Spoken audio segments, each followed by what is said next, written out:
Ya, faktanya laporan penculikan anak meningkat. Di antaranya yang belakangan ramai jadi pemberitaan adalah Malika, anak perempuan yang diculik pemulung bergerobak. Hingga kini Malika Anastasia masih berada di RS Polri Kramat Jati untuk penanganan dan pemeriksaan traumanya.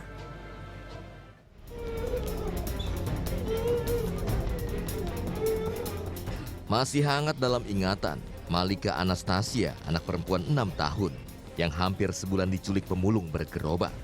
Hingga awal pekan ini Malika masih di RS Polri Kramat Jati untuk pemulihan dan pemeriksaan.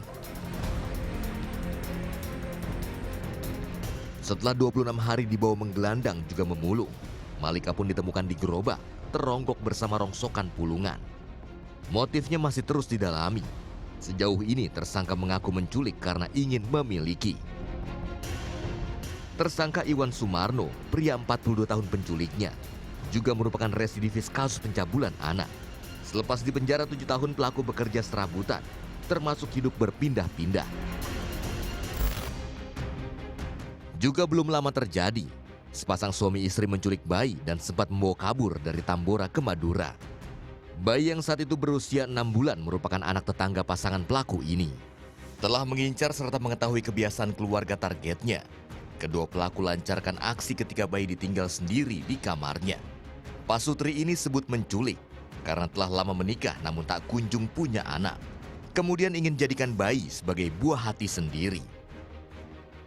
Faktanya Komisi Perlindungan Anak Indonesia mencatat laporan penculikan anak atau kasus melarikan anak dengan tujuan tertentu memang meningkat.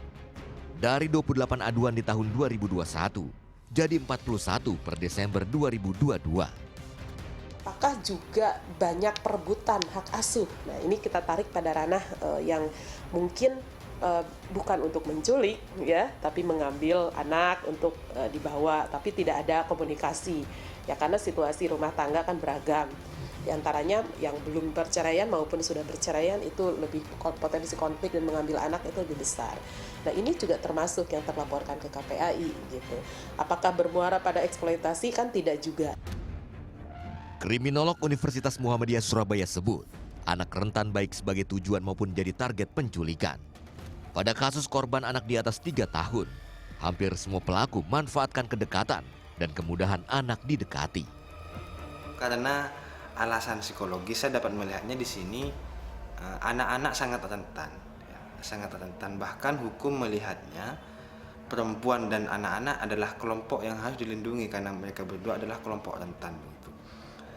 Kita ambil contoh misalnya secara psikologis mereka akan dengan mudah mengikuti ataupun dengan mudah ikut terhadap seseorang yang baginya itu menarik. Faktanya kasus penculikan dengan beragam motif dan tujuannya masih banyak kasusnya. Faktanya pula bukan tak ada kasus penculikan yang tak berujung bahagia. Tim Liputan melaporkan untuk NET.